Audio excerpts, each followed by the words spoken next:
ഖുർആനിലെ 18-ാം അധ്യായമായ സൂറത്തു അൽ കഹ്ഫിലൂടെ ലോകപ്രശസ്തമായ ഗുഹാവാസികളുടെ ചരിത്രം കേവലം ഒരു മതപരമായ വിശ്വാസത്തിനപ്പുറം ചരിത്രരേഖയിലും സാഹിത്യരചനകളിലും ആഴത്തിൽ വേരുകളുള്ള ഒന്നാണ്.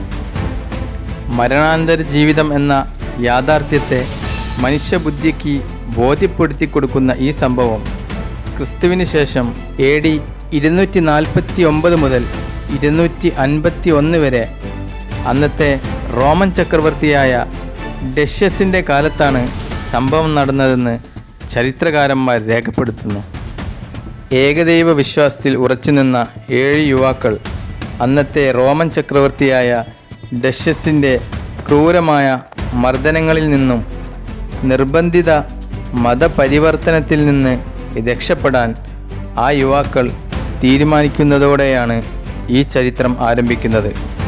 കൊട്ടാരത്തിൽ നേരിട്ട് ഹാജരാക്കിയ യുവാക്കൾക്ക് രാജാവ് തങ്ങളുടെ ബഹുദൈവ വിശ്വാസത്തിലേക്ക് തിരിച്ചു വരാനും അതിനെപ്പറ്റി യുവാക്കൾക്ക് പുനർചിന്തനം നടത്താനും 3 ദിവസത്തേക്ക് താക്കീത് നൽകി. അതിനുള്ളിൽ ബഹുദൈവ ആരാധനയിലേക്ക് തിരിച്ചു വന്നിട്ടില്ലെങ്കിൽ തക്കതായ ശിക്ഷ അനുഭവിക്കാൻ തയ്യാറായിക്കൊള്ളണമെന്ന് അവരോട് പറഞ്ഞു. ഗുഹാനിവാസികളുമായി ബന്ധപ്പെട്ട എഫെസസ് പട്ടണം വിഗ്രഹ ആരാധനയുടെ പ്രമുഖ കേന്ദ്രമായിരുന്നു. ഡൈന എന്ന പേരിലുള്ള ചന്ദ്രികാദേവിയാണ് അവർ പൂജിച്ചിരുന്നത്. ചന്ദ്രികാദേവിയുടെ ഈ കൂറ്റൻ ദേവീക്ഷേത്രം പുരാതന കാലത്തെ ലോക മഹാ അത്ഭുതങ്ങളിൽ ഒന്നായിരുന്നു. എന്നാൽ ആ യുവാക്കൾ തങ്ങളുടെ വിശ്വാസത്തിൽ നിന്ന് പിന്മാറില്ല എന്ന് ഉറച്ചു നിന്നു. അവർ അള്ളാഹുവിനോട് പ്രാർത്ഥിക്കുകയും ചെയ്തു. ഇത് ഖുർആനിലെ 18-ാം അധ്യായമായ അൽ കഹ്ഫിലെ 13-ാം സൂക്തത്തിൽ വിവരിക്കുന്നുണ്ട്.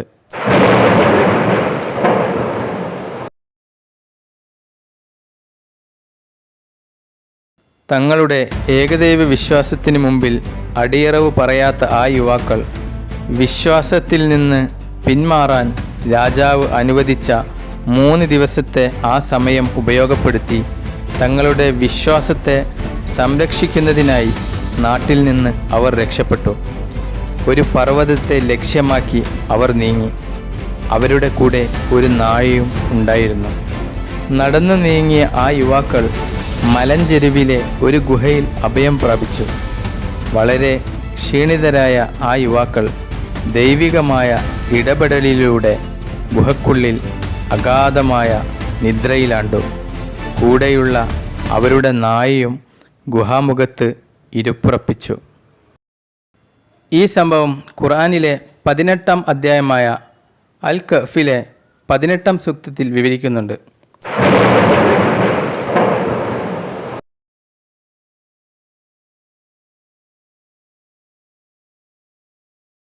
AD 249 മുതൽ 251 വരെ റോമ ഭരിച്ച ഡെഷ്യസ് രാജാവിൻ്റെ ക്രൂരമർദ്ദനങ്ങളെപ്പറ്റി പ്രശസ്ത ചരിത്രകാരനായ എഡ്വേർഡ് ഗിബ്ബൺ തൻ്റെ പുസ്തകമായ the fall of the Roman Empire അഥവാ റോമയുടെ തകർച്ച എന്ന പുസ്തകത്തിൽ വിവരിക്കുന്നുണ്ട്.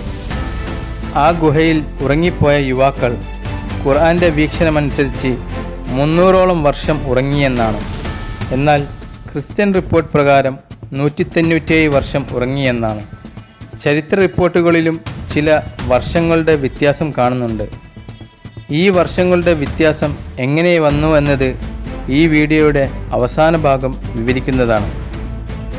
ഏകദേശം 300 വർഷക്കാലം നീണ്ടുനിന്ന അത്ഭുതകരമായ ഉറക്കമായിരുന്നു അത്. അവർ ഉറക്കമുണർന്നപ്പോൾ പുറം ലോകം പൂർണ്ണമായും മാറിയിട്ടുണ്ടായിരുന്നു. പഴയ റോമൻ സാമ്രാജ്യത്തിൻ്റെ മുഖച്ഛായ തന്നെ മാറിപ്പോയിട്ടുണ്ടായിരുന്നു. മാത്രമല്ല ഈ വർഷങ്ങൾക്കുള്ളിൽ 60-ലധികം രാജാക്കന്മാർ റോമ ഭരിച്ചു കഴിഞ്ഞിരുന്നു. മാത്രമല്ല ക്രൂരന്മാരായ പഴയ രാജാക്കന്മാരുടെ ഭരണം അവസാനിക്കുകയും ക്രിസ്തുമതം ആ രാജ്യങ്ങളിൽ ഔദ്യോഗികമായി അംഗീകരിക്കപ്പെടുകയും ചെയ്തു. ഈ യുവാക്കൾ ഉറക്കമുണർന്ന സമയത്ത് തിയോഡിഷ്യസ് രണ്ടാമൻ എന്ന രാജാവായിരുന്നു റോമ ഭരിച്ചിരുന്നത്. അവർ ഉണർന്നപ്പോൾ തന്നെ തങ്ങൾ കുറച്ച് സമയം മാത്രമേ ഉറങ്ങിയിട്ടുണ്ടായിരുന്നു എന്നാണ് അവർ കരുതിയിരുന്നത്.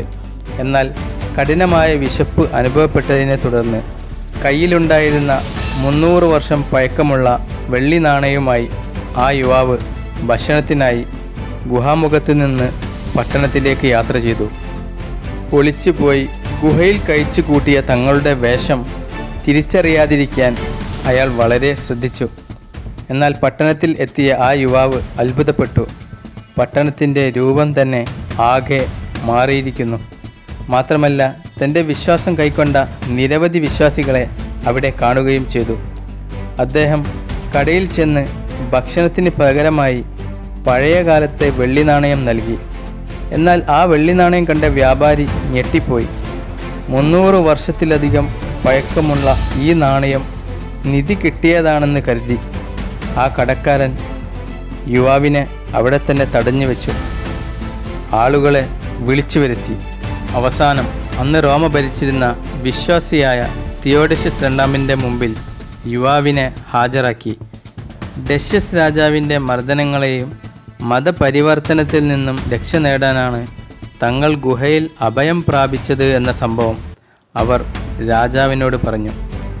എന്നാൽ ഇത്രയും വർഷം തങ്ങൾ ഉറങ്ങി എന്ന സത്യം അപ്പോഴാണ് ആ യുവാവ് അറിഞ്ഞത്. സത്യാവസ്ഥ നേരിട്ട് കണ്ട് ബോധ്യപ്പെടാൻ വേണ്ടി രാജാവും സൈന്യവും യുവാവിനോടൊപ്പം ഗുഹയിലേക്ക് യാത്രയായി. ഗുഹയിൽ യുവാവ് കയറുകയും ബാക്കിയുള്ള യുവാക്കളെ രാജാവ് നേരിട്ട് കാണുകയും ചെയ്തു. പെട്ടെന്ന് തന്നെ ആ യുവാക്കൾ ഉറക്കത്തിലേക്ക് മടങ്ങി മരണം പ്രാപിക്കുകയും ചെയ്തു. മരണാനന്തര ജീവിതത്തിലും പുനരുദ്ധാനത്തിലും ജനങ്ങൾക്കിടയിൽ തർക്കം നടന്നിരുന്ന ഒരു കാലമായിരുന്നു അത്. അതുകൊണ്ട് തന്നെ ഗുഹാവാസികളായ ഈ യുവാക്കളുടെ കഥ അവരുടെ പരലോക വിശ്വാസത്തിന് കൂടുതൽ കരുത്തേകി.